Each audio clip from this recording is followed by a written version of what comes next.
This episode is brought to you by Progressive Insurance. Fiscally responsible, financial geniuses, monetary magicians. These are things people say about drivers who switch their car insurance to Progressive and save hundreds. Visit Progressive.com to see if you could save. Progressive Casualty Insurance Company and Affiliates. Potential savings will vary, not available in all states or situations. I think you're on mute. Workday starting to sound the same? I think you're on mute. Find something that sounds better for your career on LinkedIn. With LinkedIn Job Collections, you can browse curated collections by relevant industries and benefits, like flex PTO or hybrid workplaces, so you can find the right job for you. Get started at linkedin.com/jobs. Finding where you fit. LinkedIn knows how.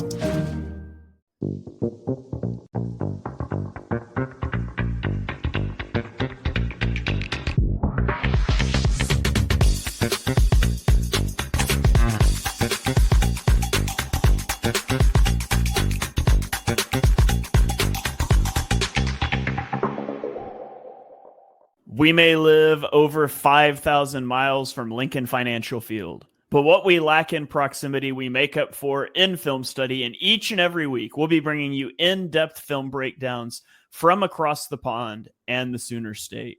Welcome to On the Shane Page. I am your host, Shane Haff. You can follow me on Twitter at ShaneHaffNFL. And I am joined by BGN's own film guru, Jonny Page. Give him a follow on Twitter at JohnnyPage9. Jonny, how are you doing this evening? I am good. The Eagles won, and do you know what they did, Shane? They did the good stuff more and the bad stuff less, and therefore everyone is happy. Is that a fair summary? Do you know? I actually put this in my Bleeding Green article because I almost felt like I was come across as like people might actually think that there are Eagles coaches that have read a single word I've ever written. So I put in very clear letters like Kellen Moore and the Eagles staff have never, ever read a single word I've ever written or listened to a word I've ever spoken. And I am pretty certain, in fact, I would be very concerned if the Eagles coaching staff were taking ideas. No disrespect to ourselves, Shane, but from the likes of me and you, I feel like they should know the stuff that we're talking about. But literally what we said last week, they did this week. And it was pretty weird watching the film. And even watching it live, it was obvious. I was like, yes, this is what it was. Like we said last week, don't do this. And they were like, yeah, we stopped doing it. And then we were like, replace it with this. And they were like, yeah, we'll do that. And I was like, oh, this is cool. This is cool. So yeah, the offense in particular, I felt really positive. I'm a little bit more negative on the defense than some. I think maybe the fumbles and stuff maybe like deflected from the fact Washington, I think, moved the ball pretty well at times.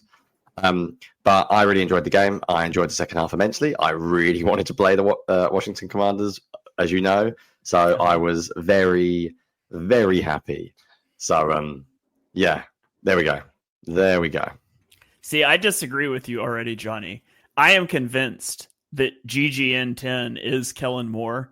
Kellen Moore was number 11 when he played at Boise State. And I think GGN is just like, you know what? I'm going to knock one off the number and they'll never suspect it. But you heard it here first. Kellen Moore has been in the chat of every episode that we've done this season, and it finally paid off. Yeah, that's the real answer. Yeah, I had to put that in big bold letters in my Bleeding Green article because I always get some very lovely comments, some very nice people saying like maybe he read or you should be hired, and I'm like, honestly, no. If he does, if he ever has, I'm very concerned. I don't think I'm teaching Kellen Moore anything. I'm sure Kellen Moore knows, but it was just nice to see. And of course, it's great that after the best game plan in the world, it comes out that he's now leaving, basically, or not definitely leaving, but there's a great chance of him leaving. So we get to spend all this podcast praising him, and then we'll probably see a report in like 2 days saying, "Oh yeah, he's gone," which is great. Yeah. We'll see about that. Before we dive in real quickly, also just want to point out we are just getting kicked off with our Super Bowl content schedule. So we're doing our film review show today. Later today, I've already recorded it, but I haven't got to edit it and upload yet. My Jalen Hurts pass game review will hit Patreon.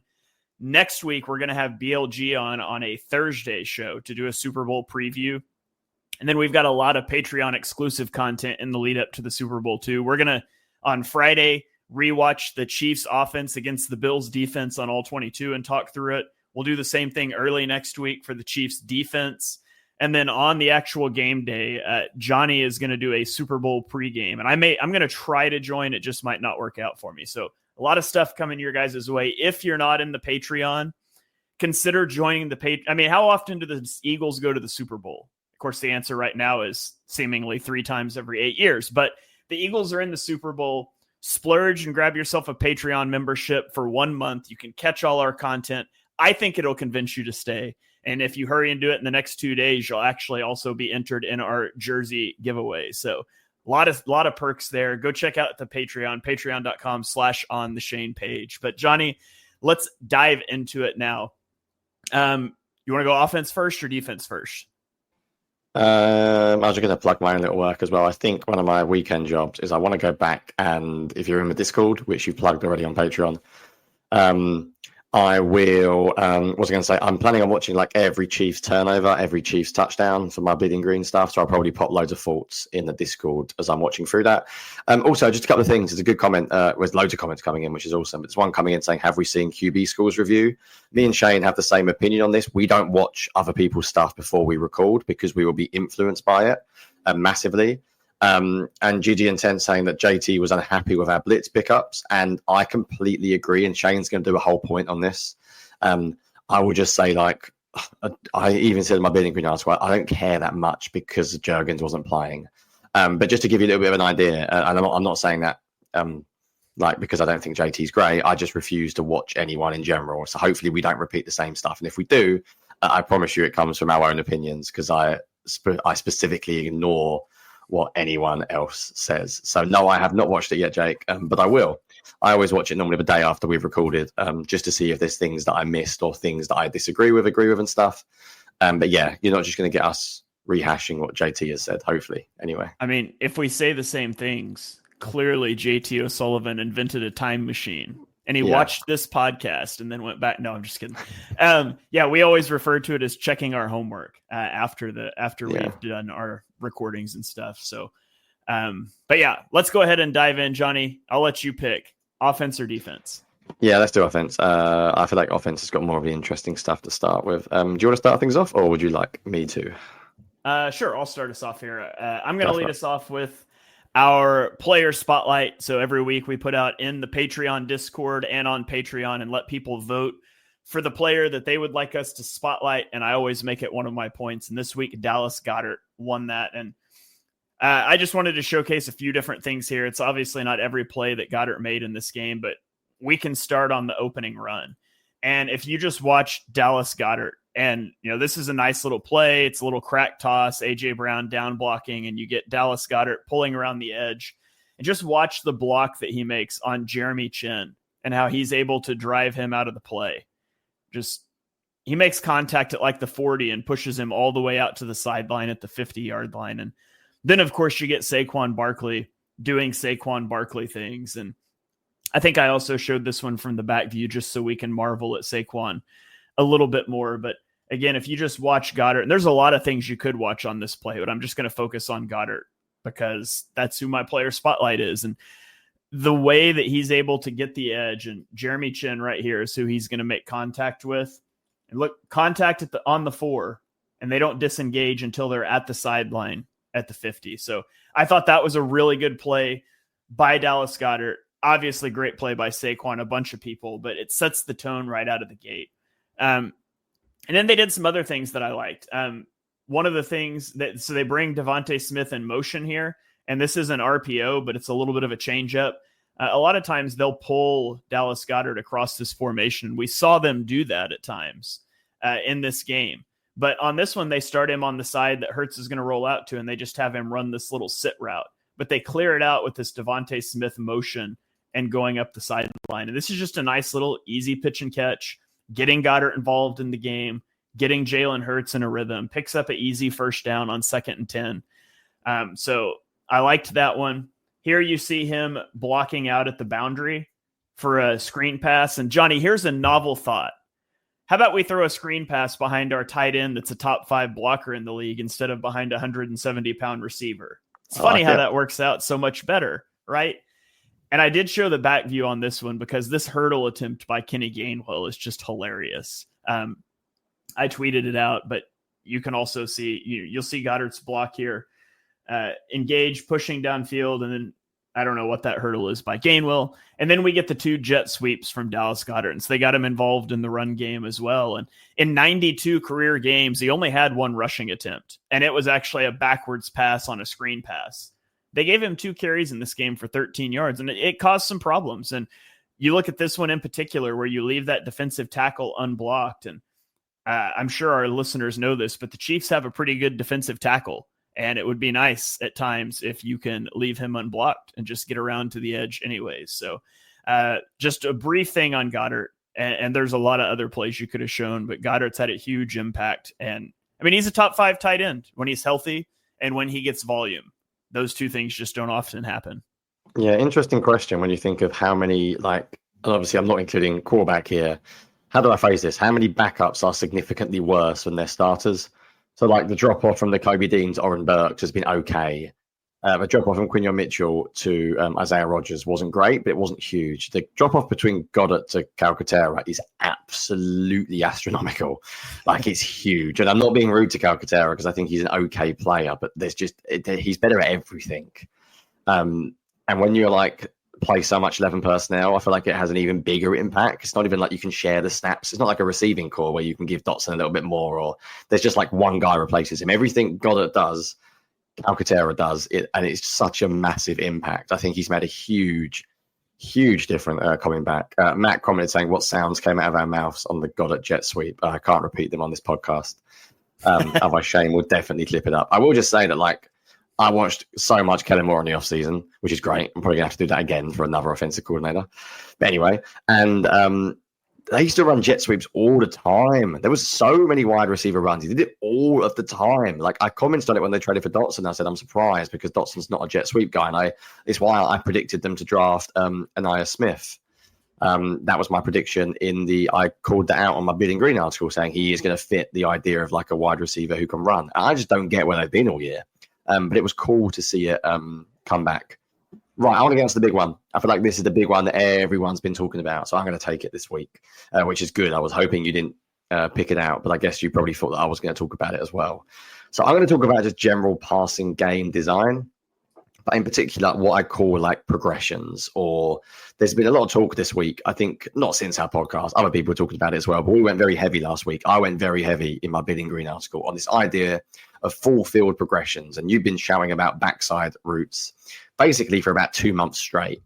I think, Shane, the Eagles pretty much eliminated them. Funny enough, I can't remember what play it was, but there was one play where Hurts nearly got sacked and it was a backside route. And I was like, oh no. And I thought they were going to do it again, but they didn't really. There was very, very few backside timing routes. Do you know the play I'm talking about? No. Oh, you're about to hop in there. You're about to hop in. So what we spent? No, I was laughing at the comment that Kellen Moore must be in the Discord. Yeah, we've got to try and figure out who it is. GGN10 just ruining our video. Thanks, GG, again, by commenting about JT. God, just go and watch JT O'Sullivan's live.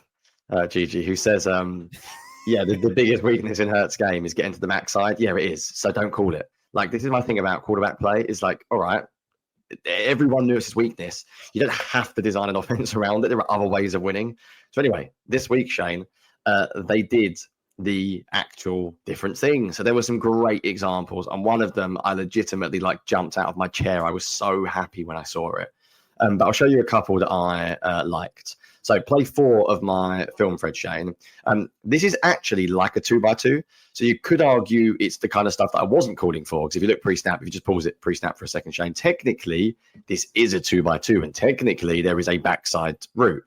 But there's a huge difference in which they are all flowing to one direction of the field. So if Hurts does have to get here to his full 3, let's say I think he'll read this 1 to 2, 3, and then 4 would be the backside dig.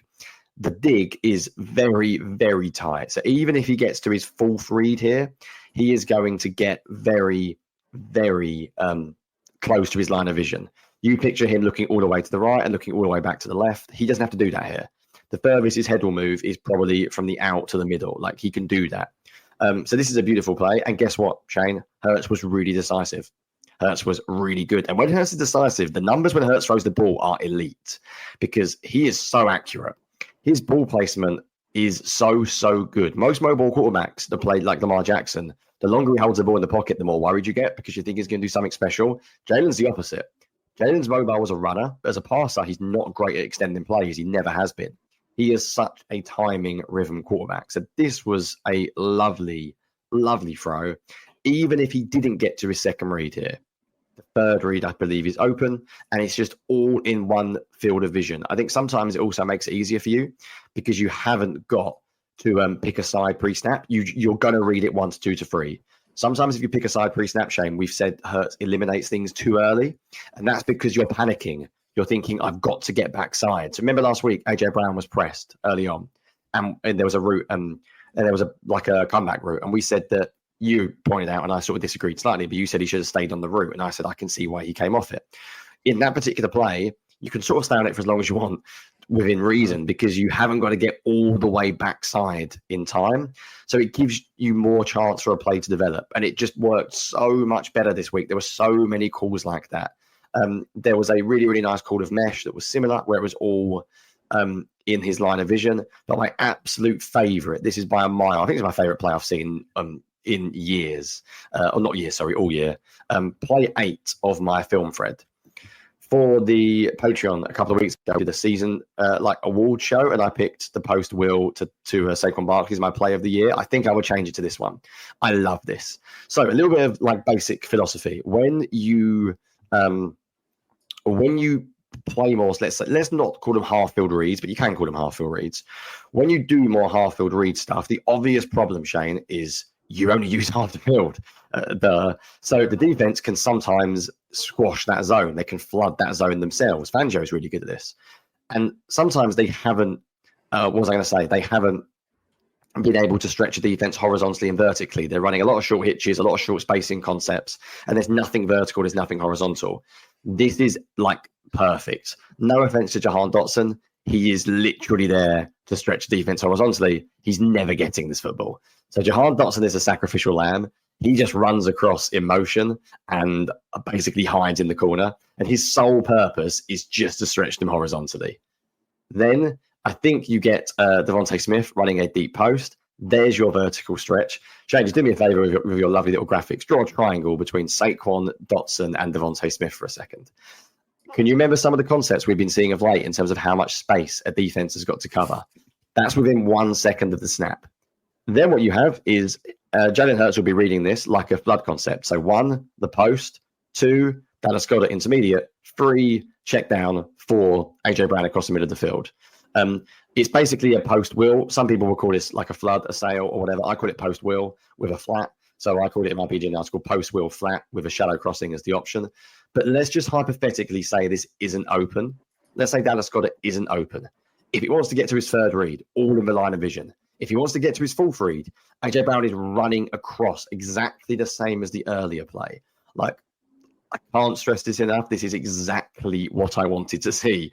This is going to sound really sad, but I was Googling last week some full field progressions, and I really need to remember the name of the guy I found. I've been subscribing to his Substack for years, so I should remember it. And there's a really good Substack out there. I'll find it and I'll tweet it at some point. I'll find it while we are filming. Coach, there's a coach I follow, and long story short, this was the number one play on his Substack for like this kind of progression. It was literally post wheel flat. So the second I saw it, I was like, oh my god. That was the exact thing I looked at last week. I was going to put it in the podcast if we had time. I was going to talk about that exact play. There are 2 examples there, but there was more than one example. There was more than one example where the Eagles had multiple concepts, and this doesn't just mean 2-men route. It's not one read and done. It's not one read and scramble. It's not really, really basic. You're still getting through 4 reads, but it is in your field of vision or in your line of vision, and it made such a big difference this week.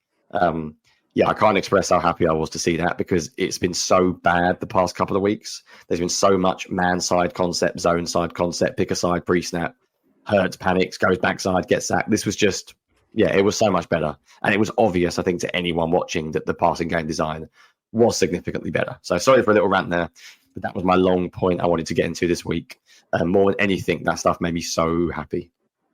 Can I tell you one of my favorite things that out of this play? And I think it's also a little bit of a playoff of something they did against the Rams last week. Last week, backed up to their own goal line, you get 3rd and 14, and they run Saquon out into the flat, and they swing Dallas Goedert out in front of him, and they run all vertical routes to clear it out, right? And it turned into a big play, converting a 3rd and 14. I think there's a bit of playing off of that on the play that you just talked about, because if you watch Dallas Goedert, watch him off the snap, he doesn't fire up field. It's almost like he slow plays this, like, hey, I'm going to block you. And he gets that guy to commit down on Saquon, and then he just releases by him. And so I thought there was a nice little bit of sequencing there off of something that worked last week. You make it look similar. You get guys concerned about Barkley out to the flat with Dallas Goedert in front of him, and then all of a sudden Goddard's cutting up field. So I really like that from a play sequencing standpoint as well. Yes, I agree. It was so much better than last week, wasn't it? It was so much better than last week. But yeah, right. Do you want to get into your second point, which I think is going to talk about something that I was going to talk about as well. So assuming you're going to do play sequencing now? Yeah, I'm going to do play sequencing. I'll circle back to the pressure. So I just thought there were a lot of things in this game where they married the run and the pass together. They played off of things they had done previously. And so I've got a few examples that I'm going to show. So the first one is this Saquon touchdown. You come out and you've got 2 tight ends attached to the left of the formation. Saquon offset to the left. You've got A.J. Brown condensed split to the right. And A.J. Brown runs this little glance route, and it's just to clear this cornerback out. And they hand the ball off to Saquon, and he goes and scores a touchdown. And so we'll watch this one play out real quickly. I love Frankie Louvu must have been so sick of Saquon Barkley by the end of this game. Like, Saquon Barkley pops him a few times in pass protection on the QB lead play. Here, Frankie Louvu is through the hole untouched, and he should have Saquon dead to rights. But because Saquon Barkley is a running back that's standing up instead of a quarterback that's laying on the ground, Frankie Louvu can't touch him, and he just gets outside for the touchdown. So that was cool, but let's go back to the Steelers game. What do you know? It's a pretty similar look, right? We've got 2 tight ends to the left. This time, Devontae Smith is over to the right, but Saquon Barkley, we've got a condensed split here, and they throw this little glance route to A.J. Brown. And so you're playing off of some of the things that you've liked to do in the red zone here. I mean, this is 2 months ago, right? But it's something that you can bring back out. Then another one that they did, this is a good example of marrying the run and the pass together. This is GT counter. You get your guard and your tackle pulling across the formation. They don't do a good job here. That's not the point. The point's not the execution. It's that they love to run like this. They don't do a good job of kicking Louvu out. Saquon makes him miss again anyways, which is hilarious. But now let's get to a play action pass using this GT counter look. So we're going to play fake, right? We get the guard and the tackle pulling off to the left, and Hurts is going to boot right, and he throws it to A.J. Brown out in the flat. And it helps that you catch Washington spinning into this stupid cover 2 invert they played half the game and got torched on. But showing one look in the run, doing the same thing in the pass. And then the last one I'll show here is we get this pop pass to Devontae Smith, right? And you get Saquon out as the lead blocker. It's not a world beater. You get like 7-8 yards, right? But then later in the game, you can come back. I'm going to skip over. Later in the game, you can come back, and I want you to watch 2 guys on this play. I want you to watch Bobby Wagner, and I want you to watch the safety, because you're going to get Devontae Smith in motion. Saquon Barkley's getting the ball coming to the left, but watch these 2 guys at the snap of the ball. Watch what they do. You just took 2 guys out of the play by motioning a 170-pound receiver. Like, he could block one of those guys, maybe. You got both of them out of the play just by giving him a pop pass earlier and then running him across the formation again. I thought the way that they sequenced plays in this game was incredible. Also kind of frustrating they didn't do this all year, but this was a great game for Moore in the offense. Yeah, if you didn't take this, and I knew what you were going to do, my second point was going to be marrying the run and the pass. It was so much better. I'm going to read from my article on Counter from, I do a concept of the week every week at Bidding Green. This is December the 14th. This is after the Eagles played Panthers, I think. And this is word for word. So I basically said, I don't understand why the Eagles don't run it counter RPOs. I said, this week's going to be a little bit different. I want to discuss the Eagles concept I've already discussed variations of this year because I've already spoken about counter and QB counter bash. I said, but this week I want to discuss on how the Eagles can build on this. One of my biggest complaints is that the Eagles passing game does not take advantage of their dominant rushing attack. The Eagles passing game doesn't seem to build on the running game at all. And I said, the Eagles wrecked the Panthers this week with counter. It was borderline ridiculous how much success they had when running counter. So why not build on that success and start running RPOs with counter run action? Like, I don't get it. And they did it this week like twice, and AJ Brown's wide open, and the Washington guards are flying downhill. Because, Shane, you don't need to post a clip, but everyone hopefully knows, Will Shipley's long run at the end of the game. What was that on? Counter. Like, the Eagles' counter run game is unbelievable.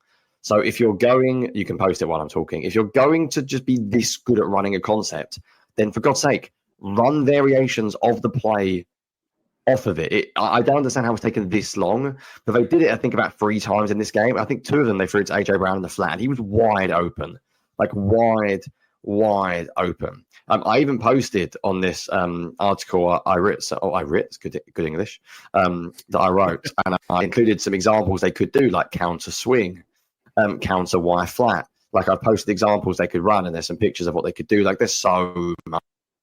Literally go on Google, type in counter RPOs, and you'll find like 15 great film threads on articles. On that's what I did for the article on how to find it. Like, it's mental to me they haven't done it more.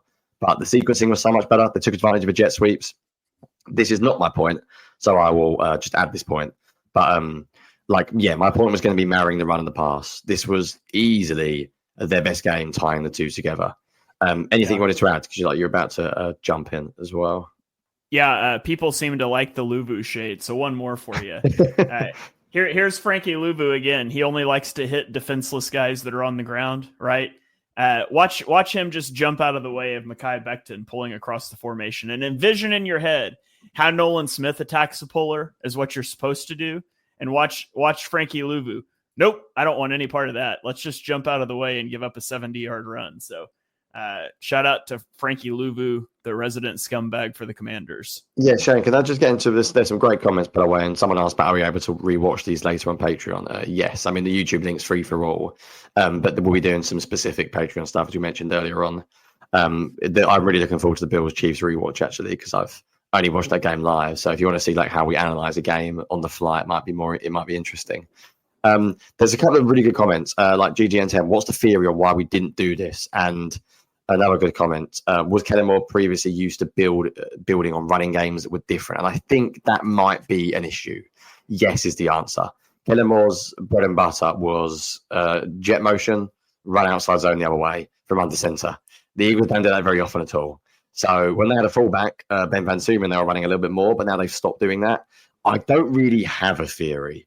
And there's loads of comments like, I don't know why haven't they done it? And I don't know either.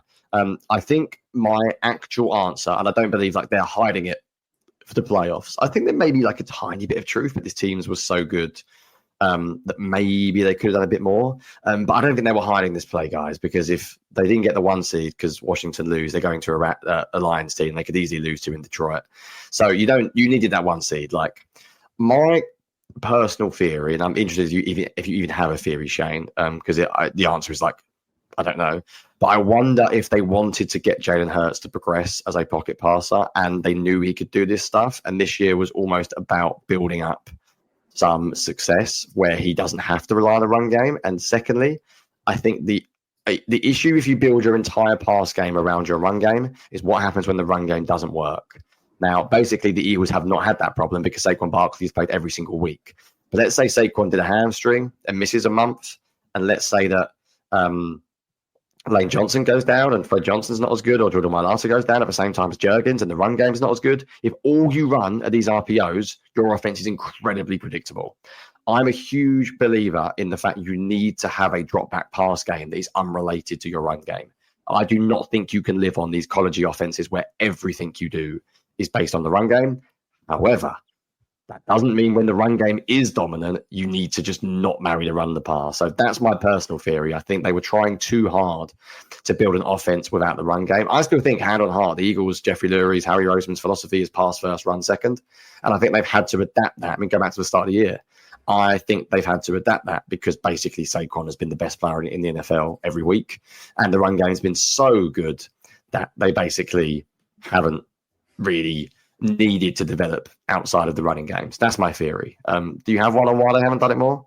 Yeah, I don't have a good theory. I think that makes sense as much as any, though, is that Kellen Moore wanted to run his system, and that's not the best mesh with Jalen Hurts, and it's been a process of figuring out what actually works. And you can do that on a chalkboard and what feels comfortable to you, and you can do that in training camp, but when live bullets are flying in a game, it's just different. And so I wish it wouldn't have taken this long, but hopefully it's not a one-off. Hopefully we see it built out some more.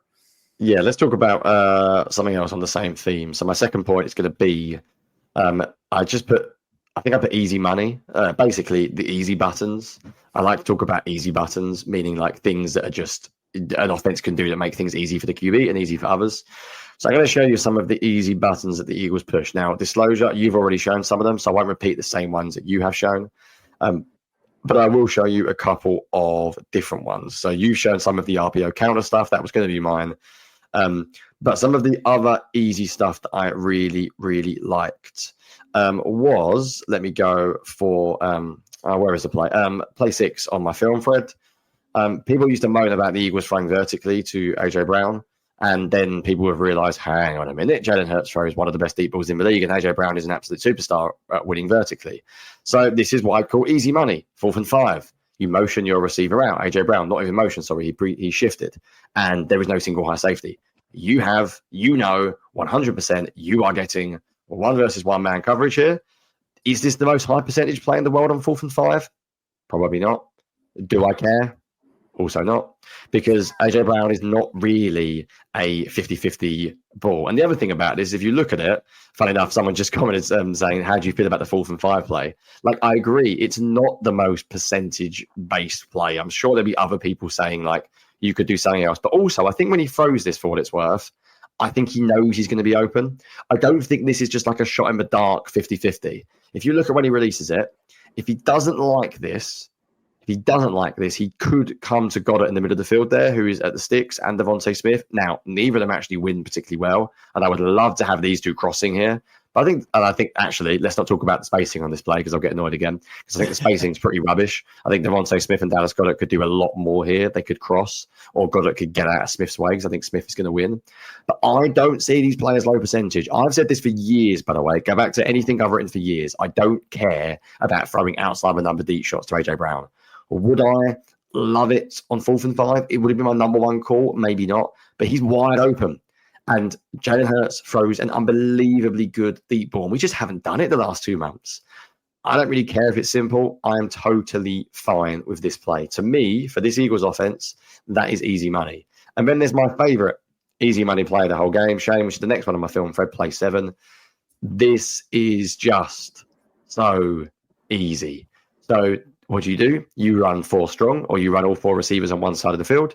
You line up your superstar receiver with an inside split, which means he can go left and right, and you get one-on-one coverage, and you throw it to him and he scores a touchdown. Like, I don't want to make it sound too obvious, but what else is there to say about this play? A.J. Brown can go either side. I think that safety's trying to get over and help, but good luck. And if they double A.J. Brown, what do, Shane? You take the opposite side. You run a QB draw. There's not really an easy way of stopping this, because if you want to double A.J. Brown at the snap, I mean, realistically, how many times do you see receivers doubled like this in the red zone? If you doubled A.J. Brown like this, I would run a QB draw every single time, because you are going to be 10v9 in the box. So, yeah, and by the way, good comment from Connor. That is an absolute dime, by the way. It is a dime of a throw. I don't think it gets enough credit. It is a really, really good throw and catch. If the guy that I scratched out, Jeremy Chin, doesn't follow Goedert, pretend he's not there because he bracketed A.J. Brown.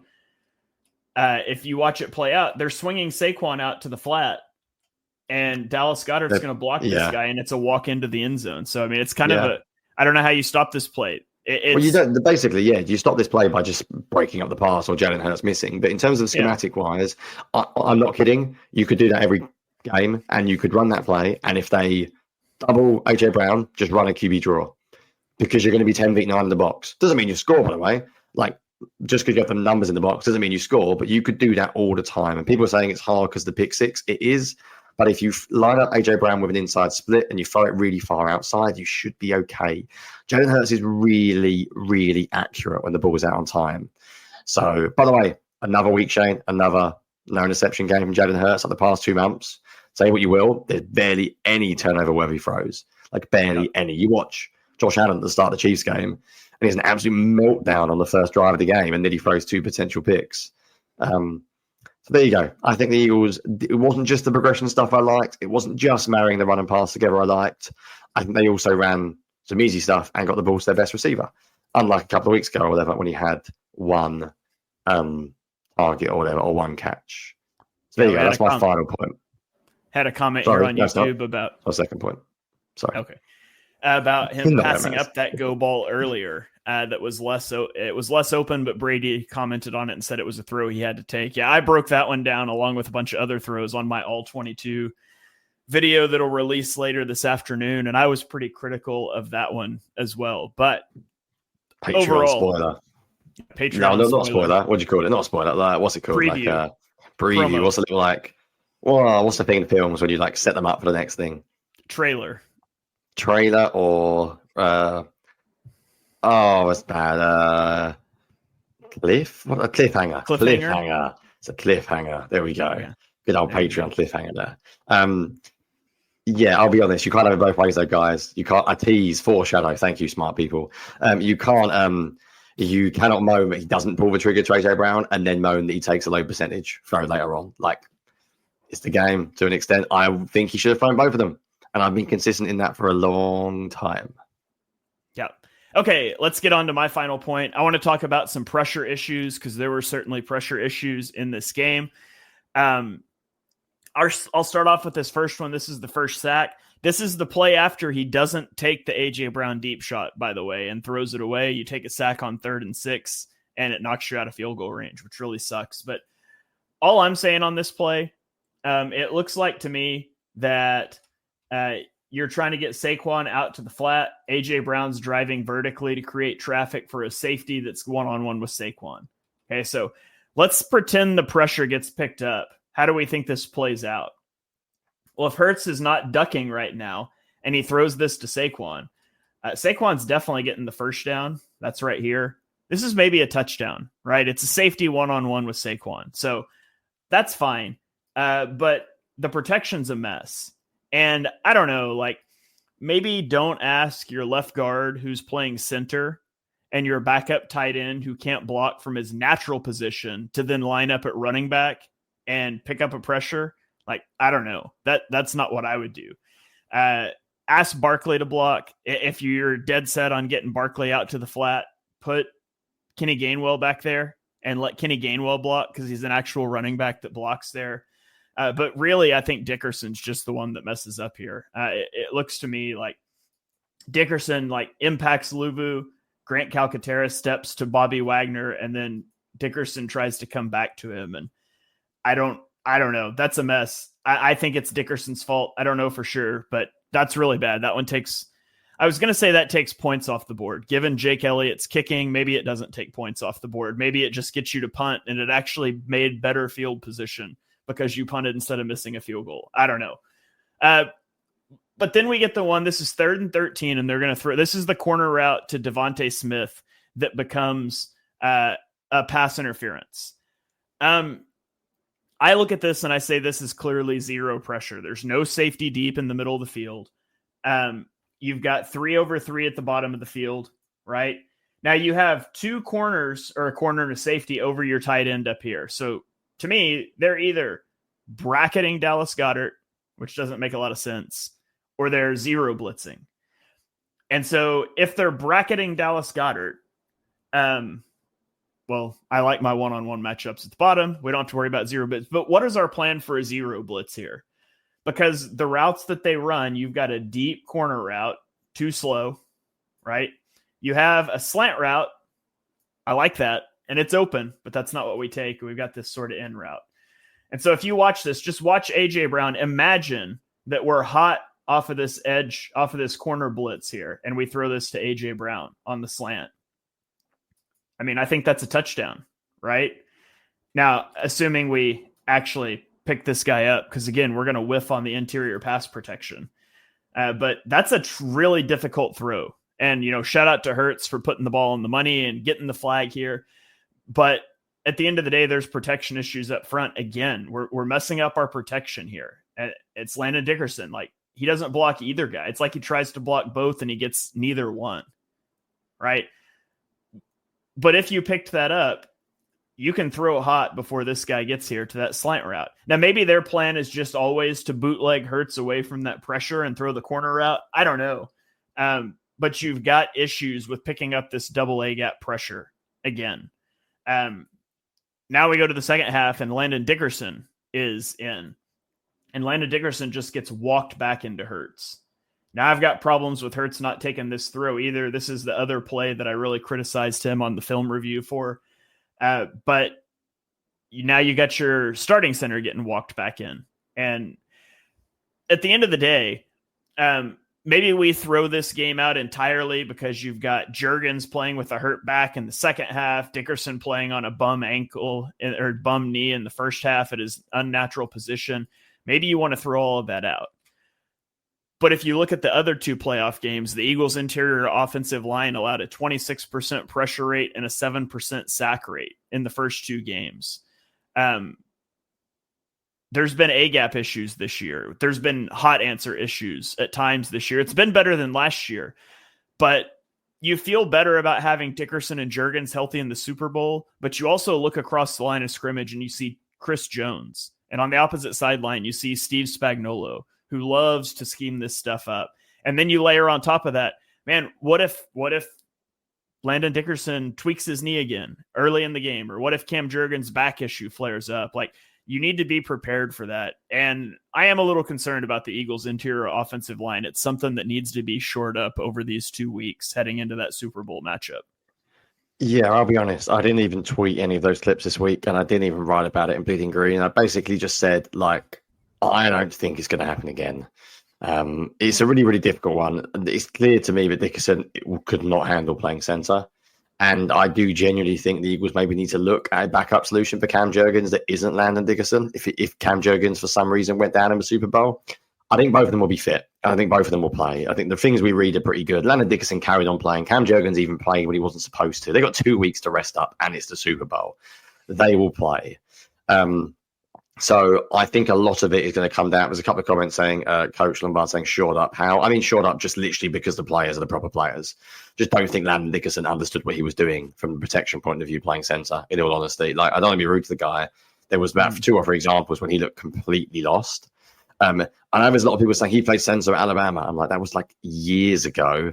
And most of the thing I was worried about was just snapping the football. He's probably got completely different pass protections calls than he has for the Eagles when he played at Alabama. It was 4 years ago or whatever, however long ago it was. It's a completely different position. There's a couple of other comments saying, is it Dickerson can't play? I just don't think he's done it. Of course I think he can play. I think if you give him the whole offseason to practice it, I think he'd be fine. Just hasn't done it ever in the NFL. It's a dramatically different position. I was surprised he was the backup, in all honesty. And then a good comment from Matt saying confidence level in Steen. I'm not sure Steen's a left guard. I think he's looked better at right guard when he's played this year as well. So I think you're ruining 2 positions when you move Dickerson to center. And I think they need to really look at a backup center because I'm not sure that I would be running with the guys they did this week. I'm saying all this. Spags is going to have some success because the Chiefs always have some success because that's what they do. But the Eagles will be far better this week. Just basically take my word for it all in Super Bowl because as long as Juergens is back, it will not be as bad. There are obviously things you can do. You can play less condensed splits to stop Spags from blitzing second-level defenders. We will get into that next week. Biggest thing is just don't screw up pre-snap. The Eagles have been good against the blitz all year. They've had good hot routes in their progressions all year, so I'm not going to suddenly panic. It was clearly the worst game. It was also the game that Cam Juergens wasn't playing at center. So I'll leave you to put 2 and 2 together. Right. we're nearly 45 minutes in, and I do want to spend a little bit of time on the defense this week, and I don't want to go more than half an hour more. So I'm going to do my final point very quickly. To be honest, you can show the plays, Shane, but I feel like everyone's seen the plays all the time. I just put Saquon Barkley as my third point because I feel like we can't just keep having podcasts where we don't talk about Saquon Barkley. There was nothing particularly fancy in the Eagles run game this week. There was nothing that, like, from a schematic point of view, I was like, oh, this is cool. Yes, on play one, they ran a crack toss, which I think you're showing here with jet motion, but we've covered that. I feel like everyone's seen this play 100 times. I will say that moment here, if you're watching, where he danced inside after the spin, I think he's not got enough credit for how ridiculously athletic this is to land and plant and then just go. The other touchdowns were ridiculous. The second one, when Frankie Louvu, that is a linebacker running through the B gap unblocked. And Saquon's just like, yeah, no. He doesn't even touch him, and he runs through the B gap unblocked. Like, that is absurd. I've said this before. I've never seen a better running back season in my life. I think it may be the best running back season of all time, however you want to compare them. I don't think I've seen a player this special on a football field. I think he is legitimately the best player on the field every single week. Like, obviously the Eagles have got some serious talent. They've had some serious talent in the past, but he looks like a man destined to hit an explosive run every single game. Like, when he scored on the first play, was anyone shocked? It's just like, yeah, Saquon's doing it again. He just looks so locked in. I don't think he's got enough credit as well for playing the amount he's played and carrying the amount he's played this year. He has just played so much as well. He barely comes off, and he just does it all of the time. So, yeah, what an unbelievable season. And there's nothing even really to say about these runs. Then did they run anything more creative? I just literally wanted to mention him as a point to say the Eagles are incredibly lucky. But the Giants did not want to keep him or did not re-sign him because he has hit another level this year. Yeah, absolutely. Shout out to the Giants for aiding the Eagles in their Super Bowl run. Okay, let's flip it over to the defensive side of the ball. We'll try to be we're always briefer on the second half, whichever one it is. So I won't even say we'll try. I will promise that we will be briefer on the second half. I want to start us off and talk about screen defense. And this is important, not to look ahead, but the Chiefs throw a lot of screen passes to Xavier Worthy. But if you watch the Eagles, like, they just know. Like, watch this screen pass and watch how everybody flows to the ball. Like, everybody's just there. Like, watch the reaction of the defensive line. Watch the linebackers. Watch the safeties all converge on this. Like, you've got a safety beating the lineman out there. The offside safety beating the lineman out there. A linebacker's out there. Everybody just flows to the football, and it's beautiful. And then you get this little trips, and you motion into the bunch, and Cooper DeJean just knows. Quinyon Mitchell walks up. Cooper DeJean jams the guy, and Quinyon Mitchell breaks on the throw. And then you get the trip. And I loved this one because I think the Eagles bait the Commanders into this one. They're out here in their bunch, and you get Zach Bond walking down to the edge to blitz. And, like, if you see this and you're the quarterback, I'm going to throw the screen, right? I've got 3 over 2. And I honestly just think the Eagles bait them into this, and Cooper DeJean jumps it, and so well coached, so aggressive, flowing downhill, everybody going to the football. They knew what Washington wanted to do, especially out on the perimeter, and I thought they did a great job of shutting it down. So shout out to the Eagles' screen defense, and that all comes from film study and tendencies. Yeah, Quinyon was really good in so many things this week. But yeah, they were particularly good against the screen. The rallying to the football is normally exceptional, actually. I'm just looking at our points. It's a good comment there. I'm just looking at our points, trying to read it out. Yeah, a great one here from Brett Eclipse says that on the Shane Page's second half time management difference is reminiscent of Jalen Hurts' second half EPA differences. I love it. I want to talk about, actually, yes, I can mention this in a later place. That's fine. Sorry, I'm mentally figuring out what I'm going to talk about. I'm going to start by talking about the first drive of the game. And I am guaranteeing you, I will bet my life savings, which isn't a huge amount these days. But if it was more, I would still bet it, that the Chiefs are going to target the Eagles in the flat all the time early on, because that first drive was bizarre. If you just play up plays 2 and 3 on my film thread, Shane. The Eagles gave up crucial plays on 3rd and 4th down where either there was a miscommunication, as on this one to Eckler, and nobody's in the flat. And you see after the snap, I cut it off before, but there's a few of them just looking at each other like, who's got the flat again? And then play 4, I think, is arguably, or sorry, play 3, I think, is arguably worse because Bourne's playing with inside leverage, even though he's got a safety out there, he just doesn't get out there quick enough. And that's unlike me to criticize Zach Bourne, but I don't think he's out there quick enough. And you think you can tell Blankenship, tell him, like, mate, get outside. You've got inside help. You do not want to have a situation with 2 inside guys. And shout out me, because I commented that on my BGM preview, saying that the Washington very out. Good. I just did, so I can. I commented specifically in the preview saying that Washington are going to target the flats because they did it last time we played and the Eagles had trouble with it. And I think the Eagles got better at it.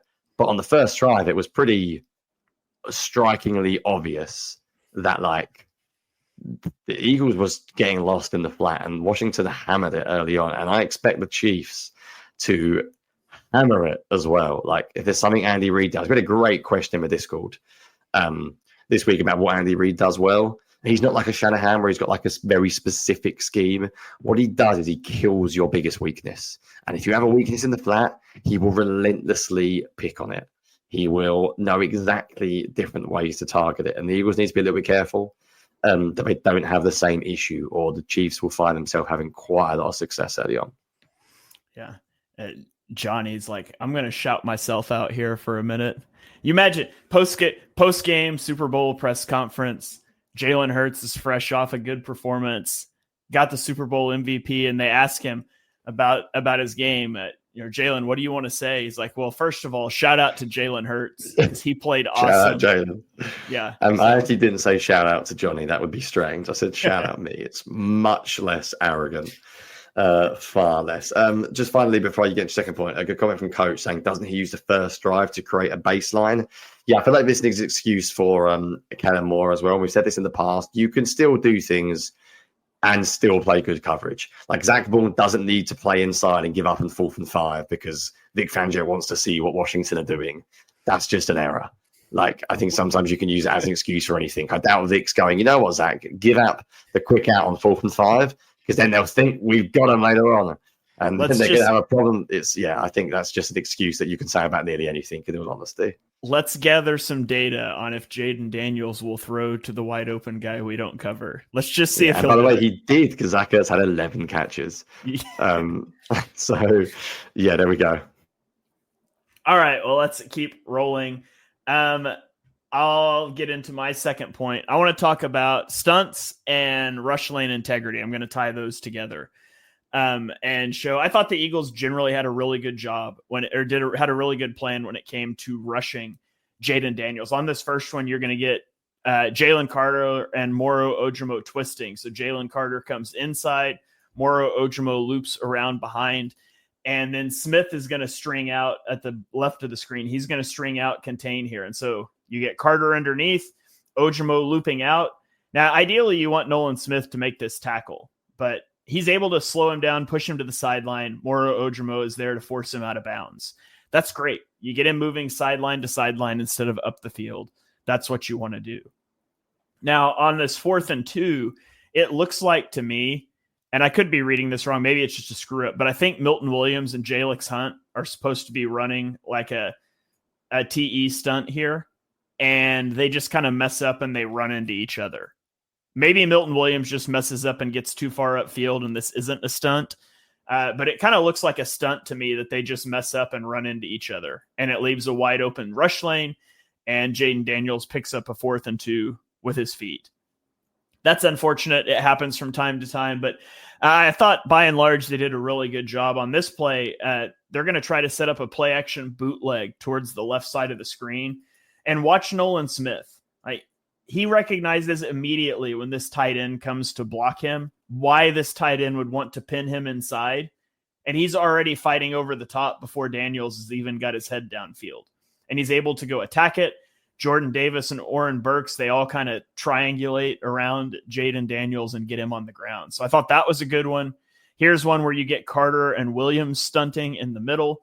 I think it's Carter crosses the center's face, and then you get Milton Williams looping around behind into that hole that was just created. And we've seen teams do that to Jalen Hurts where he wants to scramble. I thought the Eagles did a pretty good job on that one.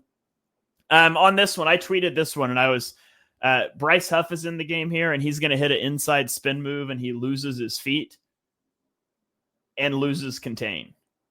However, maybe this was planned because Jalen Carter doesn't really rush at all, so maybe he's supposed to be kind of looping around here, but he bumps into the running back. That's my theory now after watching this play some more, is I think it's less that Bryce Huff just went rogue and inside spun. I think Carter's supposed to have the edge, but he runs into the running back. But Nolan Smith is able to run him down from behind anyways. So, I mean, it's always nice when you've got an edge rusher that can run down opposing quarterbacks from behind. But you look at this game, and barring an end of half scramble that I'm going to talk about very negatively in my final point, barring that one, Jaden Daniels only had 3 scrambles for 12 yards. I thought the Eagles did a fantastic job playing him, pressuring him without giving him lanes to escape. Yes, I would agree. I just realized I thought I was going to end negatively, but I'm not, because I've got 2 more points. I'm going to start with a negative now. I'm going to end on a high. Shane, can you explain to me, and I really want to go in on the end of half stuff. For those of you wondering, Shane's going to get to it in his next point if you're panicking about the end of the half. So I'm not going to talk about the end of the first half. I'm going to talk about a moment in the second half before Austin Eckler's fumble. The score was only, I believe, 34-23. And the Washington went with a 16-yard pass to Reed Blankenship, then a 16-yard pass to Zach Ertz, and then 2 plays later, a 13-yard pass to Zach Ertz, and they were on at the 50 before Eckler fumbled. The Eagles decided to blitz and send 5 men and have Reed Blankenship cover Zach Ertz. And I've only got 1 of these plays, by the way. But if you've got any more that you want to show, please feel free. I was only going to show 1 because they were all the same. It was play number 11. I have no idea why the Eagles just started cover 1 man blitzing, but they need to make sure that they never, ever do it ever again against the Chiefs, because Travis Kelce will murder Reed Blankenship in one-on-one. Like, I don't know why they did this. Zach Ertz is still awesome. He wrecked Reed Blankenship. Like, Reed Blankenship is good at a lot of things. Man coverage from the slot is not his game. I was going a little absurd on this drive, and if they had scored and it went down to a 1-score game, I'd have been a little bit mental. Like, I found that really odd. Whether they wanted to just get a couple of different looks at Daniels, I don't know. But I thought they were so much better in split safety coverage in this game. We are not going to talk about the Chiefs now. We'll do a whole podcast on it, but millions of people are going to ask us, what do you do about Travis Kelce? What you do is not this. You do whatever this is, what Shane's showing here on the 3rd and 10. This was the second one. You just don't do this. Never rush 5 and play Reed Blankenship one-on-one over the tight end against one-on-one over the tight end, because Travis Kelce would do exactly what Zach Ertz did. What you will see, and what the Eagles should do, is you need to bracket him. So play split safety, because split safety naturally ends up bracketing players anyway, because you quite often have 1 in, 1 out, or 1 short, 1 over the top. I found that sequence really weird, and I'm glad that it didn't cost the Eagles overall. Yeah. We had a comment from Connor asking, how do we stop what Ertz did? How do we stop Kelce from doing it? Yeah, I do think one key difference is Washington has a receiver that you are concerned about in Terry McLaurin, right? Terry McLaurin's a good receiver. The Chiefs just don't really have that. And so if you're a defensive coordinator thinking about the Commanders, you've got to worry about Jaden Daniels running. You've got to worry about Zach Ertz. You've got to worry about Terry McLaurin. If you're thinking about the Chiefs, it's Zach Ertz, it's Patrick Mahomes scrambling. And that's all I'm concerned about. And so I think it becomes a lot easier to devote, 2 sets of eyes on Travis Kelce every play than it is against Zach Ertz when you also have Terry McLaurin on the outside. So just brief thoughts there. We'll get into preview stuff later this week. I do think the Chiefs offense is it's a easier personnel matchup for you. Now, that doesn't mean the scheme won't be better for the Chiefs. Yeah. And obviously the quarterback's better, and they're probably not going to turn the ball over 4 times, but personnel wise, it should be a little better matchup. Yes, I agree. Right. Final point, Shane. You're going to go nice and negative because, oh my God, this was bad. So I'm excited to hear your opinion. I'm guessing you've got a few clips lined up for this one. If you want to moan, I'm going to end with a nice positive, but talk to me about the end of the first half. Before you do so, Shane, just very quickly, if I can because I reckon you might have set the scene. If I can just set the scene very quickly. Washington started on their 30-yard line with 39 seconds left. Okay. With 2 seconds left, they had the ball in the Philadelphia 24 and kicked a 42-yard field goal. They used no timeouts in that gap. And you might think, maybe they gave up like one really. No plays at over 20 yards either.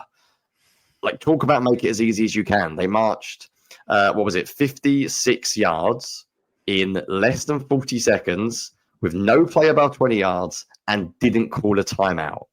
And by the way, the Eagles called a timeout at one point as well. And they took the clock right down to the end of the half. So in reality, it didn't even take like 39 seconds because the final pass to Zach Ertz to get out of bounds was 13 seconds left. So you're talking less than 30 seconds. Like, what? Yeah. Yeah. So I'll start the play before that I have queued up here when Washington runs up to spike the ball and Jalen Carter tries to do his little dive under the center to catch it thing that will never work. It's never going to happen. And he gets an encroachment penalty. Gives them 5 yards. They don't have to clock the ball. But so now you're 21 seconds left, 1st and 5 at the Washington 46-yard line. Why are we blitzing? Why are we blitzing? I don't understand. You're going to send Oren Burks and drop Zach Bond. Okay.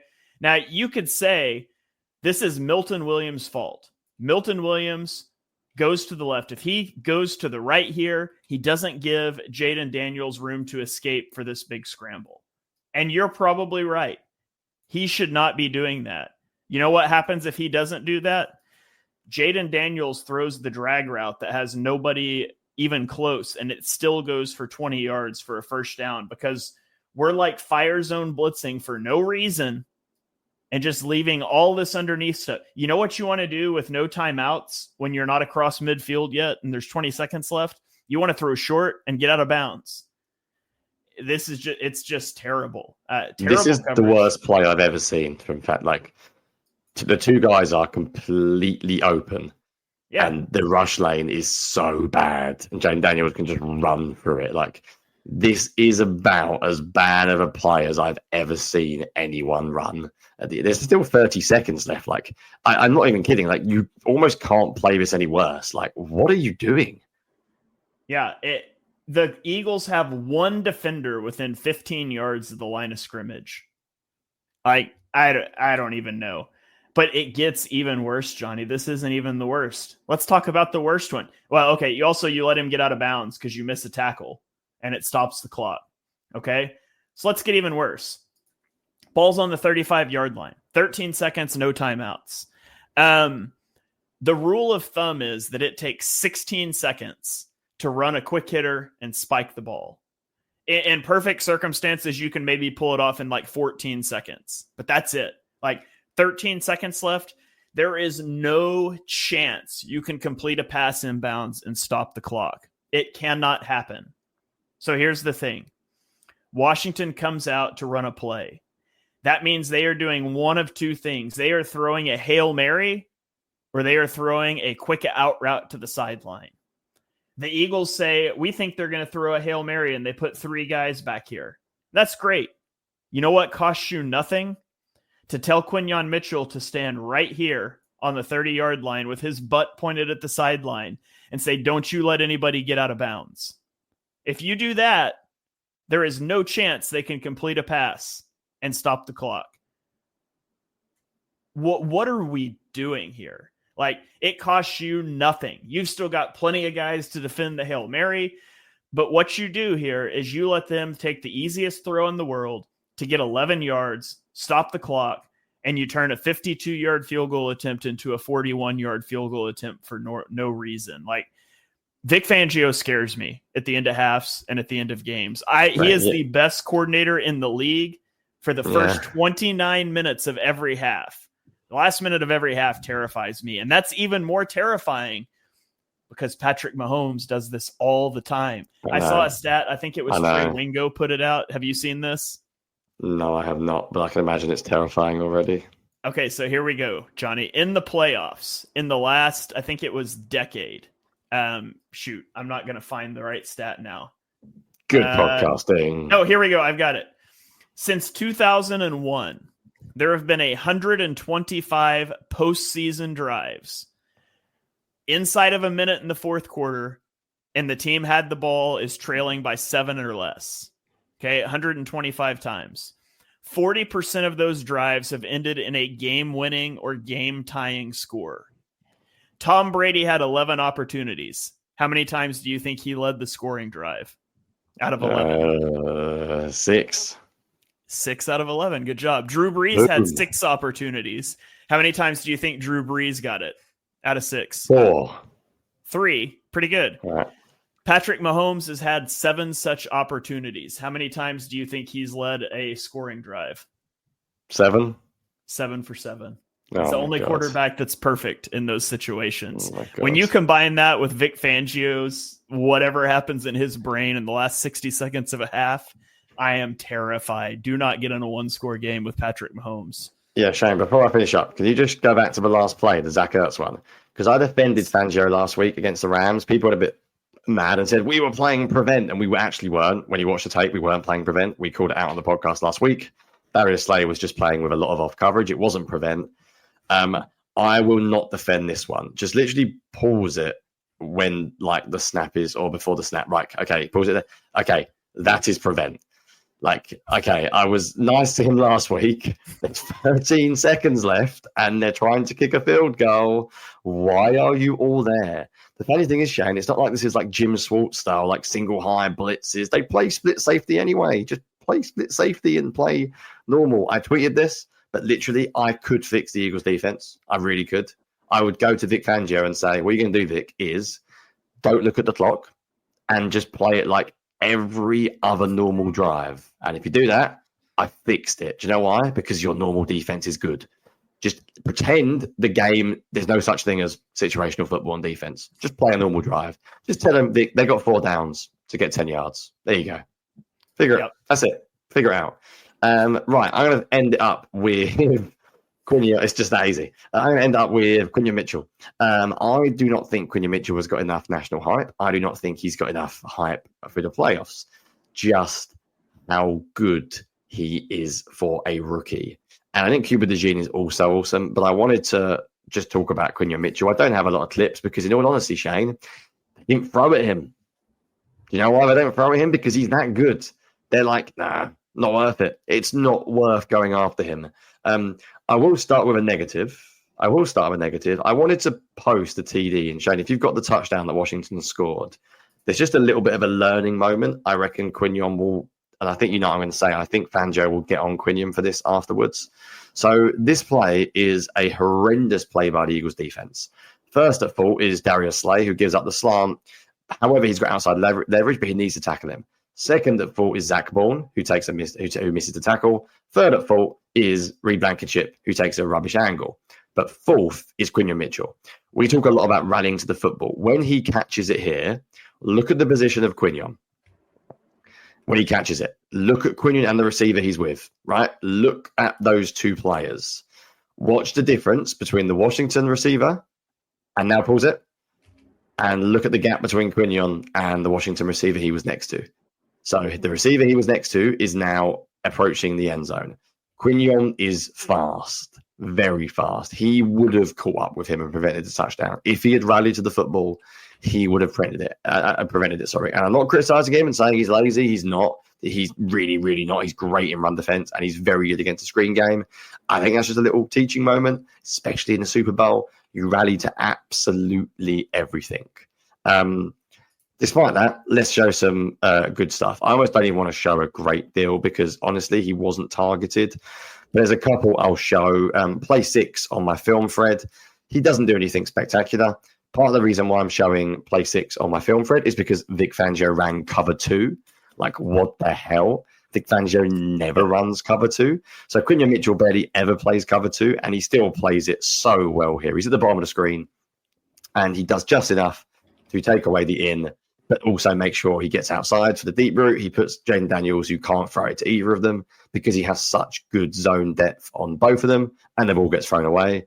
Then there, I think, is a ridiculously good play. I think it was a Nolan Smith sack, actually, which I believe you have shown. Yes, play 13 on my film thread, the Nolan Smith sack.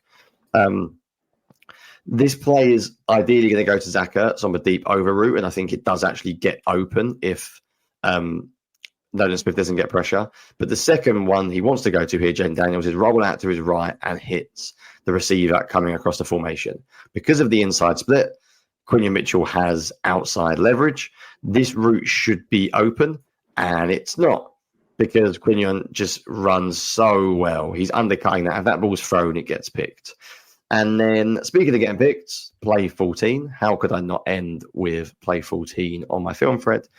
Play 14 is a play where a couple of weeks ago, Quinyon Mitchell was badly beaten on a deep ball by Terry McLaurin. He got too far inside. Fast forward a few weeks later, and it's the same route. He runs shoulder to shoulder with him. He never flips his hips. He stays looking at the quarterback the whole time. Do you know how hard that is to cover a vertical route? He never turns around. He's looking at the QB the whole. Do you know the arrogance it takes for a young cornerback not to run? He's like, no, I'm fast enough. I'm good enough. Leans back, pushes him into the sideline. If you pause it at the catch point for a guy who couldn't catch 2 months ago, I mean, look how high he gets. That's a very good. That is a receiver. That is a jump ball situation. Look at the athleticism and catch point skills. And he then still can't catch. He put the ball coming down. Shut up. He put the ball coming down. So he still catches it off the rebound here.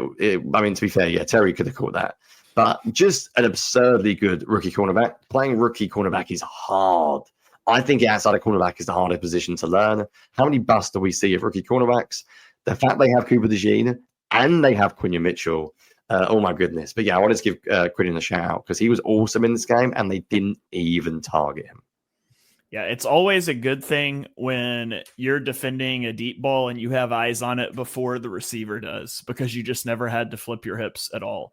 I put this stat out after the game that Terry McLaurin was lined up on against Quinyon Mitchell on 36 routes. This was per Next Gen Stats. And he was targeted 4 times and had 1 catch for 7 yards. And it was on the 3rd play of the game. So Quinyon Mitchell just dominated in this game, as he seemed to do down the stretch. Yeah, there's nothing else to say about him, is he? He's made a few errors towards the end of the season, but that was it. Like, just incredibly good. Yeah. So I think that is going to do it. Somehow, as we always do, we still get done in about an hour and 10, hour and 15 minutes. That's the right length. That's the right length, especially when we got so much coming up the next couple of weeks. That feels about right. There's this thing called the Super Bowl, Shane. I don't know if you know about it, but apparently the Eagles are playing in it. So it feels like we have more work to do. How about that? 3rd time in 8 years. It's awesome. So thank you guys for joining in on the show. Again, next week, we're going to be doing a preview show on Thursday instead of Wednesday, and we're going to be joined by Brandon Lee Gouton of Bleeding Green Nation. But for our Patreon members, we've got a lot of stuff coming out between now and then. We're going to have a Chiefs offense rewatch on Friday. And then next week, we're going to do a Chiefs defense rewatch. There's going to be lots of cool stuff coming your way. My All-22 film review is going to drop here momentarily after we stop recording. I've just got to edit that and upload it. So you can look forward to all of that stuff. Jonny, before we get out of here, do you have any final thoughts for the people? No, it was an awesome show. Shout out to the chat as always. Yeah, Discord is awesome. Our Patreon is cool. We're trying to do loads more stuff on there. As I mentioned, if you've got any ideas for what you want to do pre-Super Bowl as well, I'm also going to do a little Patreon live stream, maybe with Shane, maybe with just me on the day of the Super Bowl. So if you've got any last-minute Q&A questions you want to ask after 2 weeks of preparing for it, you'll be able to jump in with that as well. But yeah, shout out to you guys. Yeah, absolutely. There is the content schedule. Again, it's on Twitter. We both tweeted it out. You guys can check it out. Check out that sweet graphic that definitely didn't take me like an hour and a half to make. It is mad. But anyways, we're going to get out of here. Thank you guys for joining. Thank you for following along with the coverage. Thank you for those of you that support us on Patreon. It enables us to do a lot of the extra cool things that we've got coming this way. So we are going to get out of here. We will catch you guys, our Patreons, on Friday. The rest of you will catch you next week for some more Super Bowl talk. Go Birds.